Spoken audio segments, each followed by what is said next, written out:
नमस्कार, मैं हूं नीरज मेहरा और आप देख रहे हैं पीके टाइम्स। पीके टाइम्स की खास खबर में आपका स्वागत है। शिव विधायक रविंदर सिंह भाटी की बुधवार को ग्रिल लिग्नाइट धरने के दौरान तबीयत बिगड़ गई। भाटी यहां श्रमिकों और स्थानीय कार्यकर्ताओं लोगों के साथ धरने पर बैठे हैं। यहां पिछले 9 दिनों से धरना प्रदर्शन चल रहा है। भाटी भी उनके साथ यहां पर पिछले कई दिनों से धरने पर है। सवेरे से तेज धूप, तपती दोपहरी और भारी तापमान के बीच भाटी यहाँ पर लगातार धरना स्थल पर ही रहते हैं। वहाँ खाट पर आराम करते हैं और जिस तरह की भीषण गर्मी है, पूरे प्रदेश में सबसे ज़्यादा गर्मी बाड़मेर में है और जिस जगह पर उनका धरना चल रहा है वो खुले में है और खुले में धरना प्रदर्शन के दौरान तेज धूप, लू के थपेड़े और इन तमाम मौसम की जो मार पड़ रही है उसके चलते कहीं कहीं ऐसा लगता है भाटी लू की चपेट में आ गए हैं। आज सवेरे जब एहसास महसूस किया तो उन्होंने वहाँ पर मौके पर मौजूद तुरंत डॉक्टरों ने भाटी के स्वास्थ्य की जांच की। जांच के बाद डॉक्टरों ने बताया कि वैसे तो चिंता की बात नहीं है, लेकिन फिर भी लू और धूप से बचना होगा। लेकिन भाटी जिस स्तर पर बैठे हैं वह आखिरकार कैसे धूप और लू से बचा जा सकता है। लेकिन भाटी समर्थकों का कहना है और कि सरकार भाटी जी को गंभीरता से नहीं ले रही है। भाटी पिछले लंबे समय से यहाँ धरना प्रदर्शन कर रहे हैं, उनके स्वास्थ्य में भी गिरावट आ रही है। इसके बावजूद अभी तक प्रशासन ने कोई सुध नहीं लिए है। वहीं भाटी से जब इस बारे में बातचीत हुई तो उन्होंने कहा कि वो उनको थोड़ा सा वीकनेस महसूस हो रही है, लेकिन उन्होंने तय किया कि वो अस्पताल नहीं जाएंगे जब तक सरकार प्रशासन मांगे नहीं मांगेगी, तब तक वे धरना स्थल पर ही रहेंगे और जब तक सांस है अपनी लड़ाई जारी रखेंगे।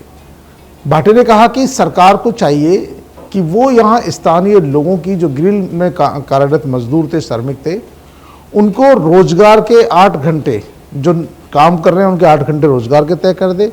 स्थानीय लोग हैं उनको नौकरी देने की बात कर दे और जो जिसकी योग्यता है उसकी योग्यता के अनुसार उसको वैसा काम दे दे। हम इतना ही मांग रहे हैं। हम कोई यहाँ जो काला सोना पैदा हो रहा है वो नहीं मांग रहे हैं, लेकिन सरकार और जो ग्रिल प्रशासन है वो हमारी बात नहीं मान रहा है। और अब जो रही बात तबीयत नासाज होने की है, तो तबीयत तो बिगड़ती रहती है, लेकिन जो स्थानीय लोगों की लड़ाई है, अब उस लड़ाई से मैं पीछे नहीं हटूंगा। जाहिर सी बात है कि इस मंशा के बाद उन्होंने डॉक्टर की सलाह के बावजूद वहीं धरना स्थल पर ही वो जमे हुए हैं। उनके साथ जो धरना स्थल पर बैठे हुए लोग हैं उनका कहना है कि भाटी के स्वास्थ्य में लगातार गिरावट हो रही है, क्योंकि लू लगने की संभावनाएं नज़र आ रही है। क्योंकि जिस तरह का तापमान लगातार बढ़ रहा है, सूरज की रोशनी लगातार बढ़ रही है, लू के थपेड़े जो चल रहे हैं वो इनके लिए घातक हो सकती है। लेकिन क्योंकि देखिए वहाँ 9वें दिन से धरना चल रहा है और भाटी भी 4-5 दिन से वहाँ धरने पर लगातार बैठे हैं। जिस दिन से धरने पे आए हैं वो लगातार धरना स्थल पर ही है, धरना छोड़कर गए नहीं। उन्होंने तय कर लिया था, एक दिन पहले उन्होंने स्थानीय बच्चों के साथ धरना दिया, उससे पहले जो किसान हैं वहाँ के मजदूर उनके साथ धरने पर थे और उन्होंने साफ कहा कि मैं आपकी वजह से विधानसभा पहुँचा हूँ, यानी कि आप लोगों की जनता जनार्दन के वोटों से विधानसभा पहुँचा हूँ, तो मेरा दायित्व बनता है कि मैं विधानसभा में और विधानसभा के बाहर रहकर अपने क्षेत्र के लोगों की लड़ाई लड़ूं। तो मैं आपके हक की लड़ाई लड़ने के लिए आपके बीच बैठा हूं। भले ही मेरा स्वास्थ्य खराब हो, तबीयत बिगड़े और ज़्यादा स्वास्थ्य खराब हो, जो सरकार जब तक मांगे नहीं मानेगी तब तक मैं आपके साथ इस धरना स्थल पर ही बना रहूँगा। दूसरी ओर भाटी की तबीयत खराब होने के साथ ही डॉक्टरों की टीम वहाँ मौजूद तो है ही पहले से, उसको मुस्तैद कर दिया गया है। प्रशासन को भी अलर्ट कर दिया गया है कि जैसे ही कोई तबीयत में ज़्यादा कुछ डाउनफॉल आए तो उनको तुरंत अस्पताल में भर्ती कराया जाए। लेकिन भाटी समर्थकों ने कह दिया कि हम अस्पताल नहीं जाएंगे और अस्पताल ले जाने भी नहीं देंगे। सरकार को चाहिए कि हमारी जो मांगे हैं उन पर सकारात्मक रुख अपनाएं और स्थानीय लोगों को न्याय दें। लोग न्याय मांग रहे हैं, जिनकी ज़मीनें एक्वायर हुई थी वो अपनी ज़मीनों पर काम मांग रहे हैं।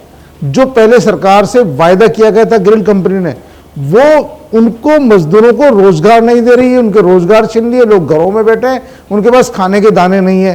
तो आखिरकार ये लोग जाएंगे कहाँ? इसलिए भाटी ने कहा कि जब तक लोगों की मांगे नहीं मानी जाती है मेरी तबीयत इससे भी ज़्यादा बिगड़ जाए, मेरी जब तक मेरी सांस है आखिरी सांस तक इन श्रमिकों की लड़ाई को मैं लड़ूंगा। तो पीके टाइम्स की इस खास खबर में फिलहाल इतना ही है, लेकिन रविंदर सिंह भाटी की तबीयत में डाउनफॉल आया है, उनकी तबीयत नासाज है और प्रशासन की चिंता भी इससे बढ़ गई है। समर्थकों ने कहा कि वे उनके साथ धरने पर रहेंगे और धरने पर मौजूद रहेंगे। तो पीके टाइम्स की इस खास खबर में इतना ही। ताज़ा तरीन खबरों के लिए देखते रहिए पीके टाइम्स। मरुधरा से खुद को जोड़ने के लिए सब्सक्राइब करें और बने रहें पीके टाइम्स के साथ।